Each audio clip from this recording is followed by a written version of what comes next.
നമസ്കാരം. ഒരു മരണമൊഴി ഇപ്പോൾ വന്നിരിക്കുകയാണ്.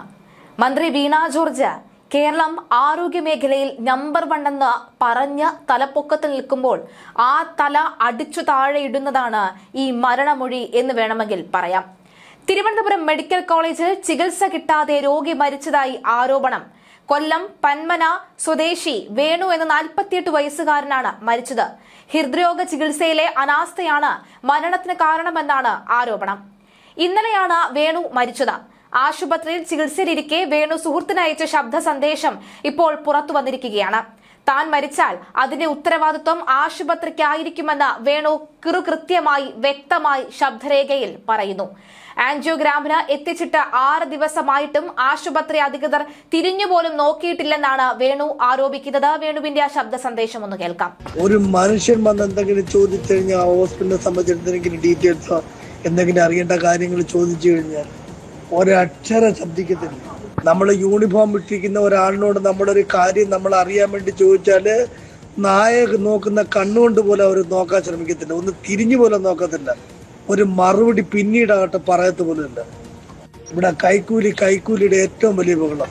ഇവരുടെ ഈ ഒരു ഉദാസീനത കൊണ്ടും ഈ ഒരു അലംഭാവം കൊണ്ട് എൻ്റെ ജീവൻ എന്തെങ്കിലും ഒരു ഭീഷണി എന്തെങ്കിലും ഒരു ആപത്തോ സംഭവിച്ചാൽ അൻവർ സാദെ ആ വോയിസ്, എൻ്റെ വോയിസ് റെക്കോർഡ് ഞാൻ നിനക്ക് അയച്ചു തരുന്നുണ്ട്. അതുകൊണ്ട് ഈ പുറം ലോകത്തെ അറിയിക്കണം. ഈ കേട്ടത് ഒരു സാധാരണക്കാരന്റെ നിസ്സഹായ അവസ്ഥ തന്നെയാണ്. ഗവൺമെന്റ് ആശുപത്രിയെ മെഡിക്കൽ കോളേജിനെ വിശ്വസിച്ച് വന്ന സാധാരണക്കാരനായ ഒരു ഓട്ടോ ഡ്രൈവറിന്റെ നിസ്സഹായ അവസ്ഥ തന്നെയാണ്. ഈ 6 ദിവസവും അദ്ദേഹത്തിന് മനസ്സിലായി, 6-ാം ദിവസവും അദ്ദേഹത്തിന് മനസ്സിലായി തന്റെ മരണം ഏകദേശം അടുത്തു, ഈ ആശുപത്രിയിൽ വന്നാൽ ചികിത്സ കിട്ടില്ല എന്ന് മനസ്സിലാകുന്നു എന്ന് പറയുന്നു.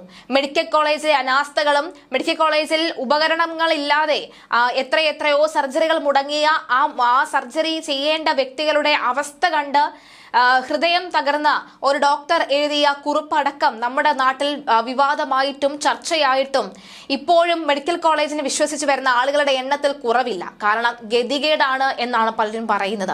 എന്നിട്ടും ദൈവത്തെ പോലെ ഡോക്ടർമാരെ കണ്ട് വരുമ്പോൾ അവരെ ആട്ടിപ്പായ്ക്കുന്ന തരത്തിലാണ് ഇപ്പോൾ ഇവിടെ പ്രവർത്തിക്കുന്നത്. എന്തിനാണ് ഈ 6 ദിവസം വന്ന് അന്ന് തന്നെ ചെയ്യണമെന്നില്ല. എന്നാൽ 2ാമത്തെ ദിവസമോ 3ാമത് ദിവസമോ ആൻജിയോഗ്രാം ചെയ്യുന്നിരുന്നുവെങ്കിൽ ഒരു പക്ഷേ വേണു ഇന്ന് നമ്മളോടൊപ്പം ജീവനോടെ ഉണ്ടാകുമായിരുന്നു. തിരുവനന്തപുരം മെഡിക്കൽ കോളേജിൽ മൊത്തത്തിൽ ഭയങ്കര അഴിമതിയാണ്. അഴിമതി കൊണ്ട് ആറാടിക്കൊണ്ടിരിക്കുകയാണ്. എന്തെങ്കിലും കാര്യം ആരെങ്കിലും വന്ന് ചോദിച്ചു കഴിഞ്ഞാൽ ഇവർ ഒരക്ഷരം പോലും ശബ്ദിക്കത്തില്ല. യൂണിഫോം ഇട്ടിരിക്കുന്നവരോട് ചോദിച്ചു കഴിഞ്ഞാൽ നായെ നോക്കുന്ന കണ്ണുകൊണ്ട് പോലും തിരിഞ്ഞു നോക്കുന്നില്ല.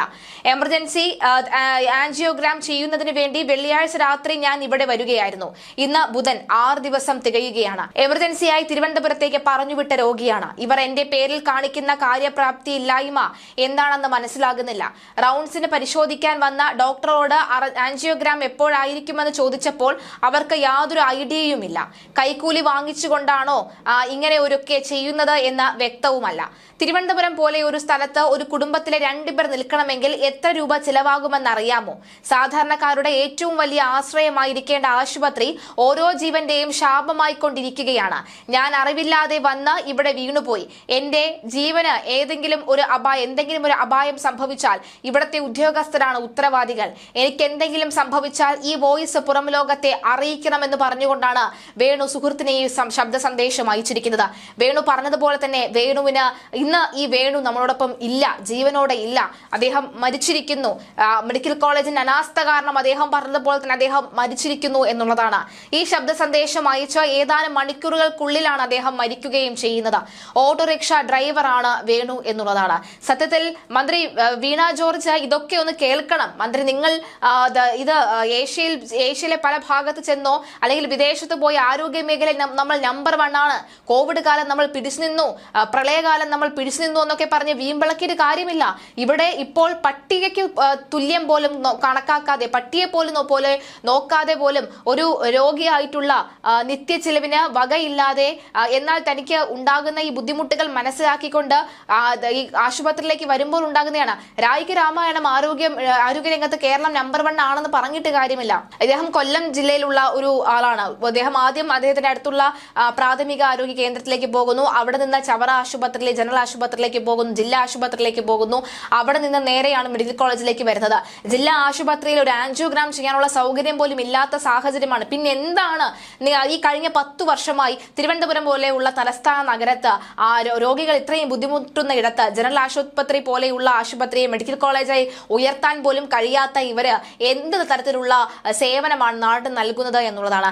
ഇത് ഈ വേണു പറയുന്ന ശബ്ദത്തിൽ കൃത്യമായ കാര്യങ്ങളുണ്ട്. വേണു പറയുന്നുണ്ട് നാളെ ഒരാൾക്കും ഈ ഒരു അവസ്ഥ, ഈ ഒരു ഗതികേട് വരരുത് എന്ന് പറയുന്നുണ്ട്. ഇന്ന് പോരാടിയ, തന്റെ ജീവന് വേണ്ടി പോരാടിയ വേണു ഇന്ന് ജീവനോടെ ഇല്ല. വേണുവിന്റെ കുടുംബത്തിന് ആര് പകരം കൊടുക്കും? വേണുവിന്റെ കുട്ടികളെ ആര് നോക്കും? വേണുവിന്റെ ജീവൻ ആര് സമാധാനം പറയും? കോടതി സ്വമേധയാ കേസെടുക്കണമെന്ന് തന്നെയാണ് ആവശ്യം ഉയരുന്നത്.